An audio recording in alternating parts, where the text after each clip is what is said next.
Leviticus chapter 15. The Lord said to Moses and Aaron, "Speak to the Israelites and say to them, when any man has an unusual bodily discharge, such a discharge is unclean. Whether it continues flowing from his body or is blocked, it will make him unclean. This is how his discharge will bring about uncleanness. Any bed the man with a discharge lies on will be unclean, and anything he sits on will be unclean. Anyone who touches his bed must wash their clothes and bathe with water, and they will be unclean till evening. Whoever sits on anything that the man with a discharge sat on must wash their clothes and bathe with water, and they will be unclean till evening. Whoever touches the man who has a discharge must wash their clothes and bathe with water, and they will be unclean till evening. If the man with the discharge spits on anyone who is clean, they must wash their clothes and bathe with water, and they will be unclean till evening.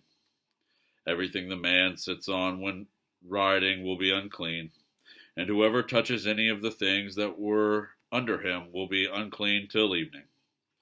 Whoever picks up those things must wash their clothes and bathe with water, and they will be unclean till evening.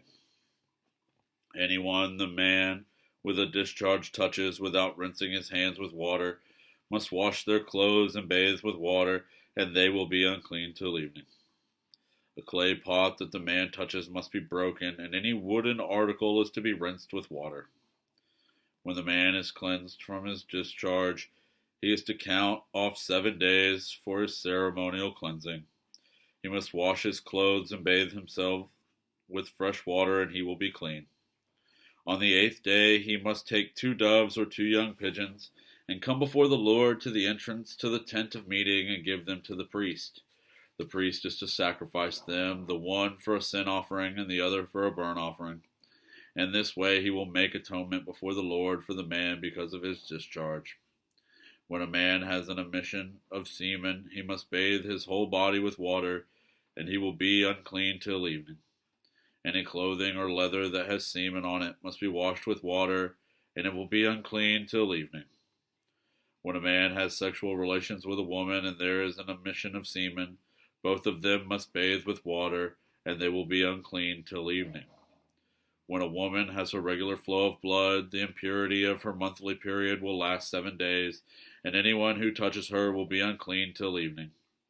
Anything she lies on during her period will be unclean, and anything she sits on will be unclean. Anyone who touches her bed will be unclean. They must wash their clothes and bathe with water, and they will be unclean till evening. Anyone who touches anything she sits on will be unclean. They must wash their clothes and bathe with water, and they will be unclean till evening. Whether it is the bed or anything she was sitting on, when anyone touches it, they will be unclean till evening. If a man has sexual relations with her and her monthly flow touches him, he will be unclean for 7 days. Any bed he lies on will be unclean. When a woman has a discharge of blood for many days at a time other than her monthly period, or has a discharge that continues beyond her period, she will be unclean as long as she has the discharge, just as in the days of her period. Any bed she lies on while her discharge continues will be unclean, as is her bed during her monthly period, and anything she sits on will be unclean, as during her period. Anyone who touches them will be unclean. They must wash their clothes and bathe with water, and they will be unclean till evening. When she is cleansed from her discharge, she must count off 7 days, and after that she will be ceremonially clean.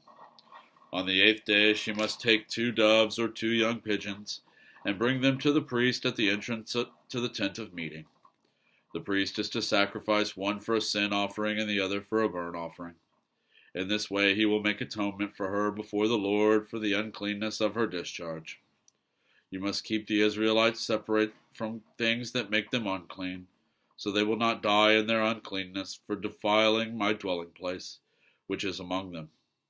These are the regulations for a man with a discharge, for anyone made unclean by an emission of semen, for a woman in her monthly period, for a man or woman with a discharge, and for a man who has sexual relations with a woman who is ceremonially unclean.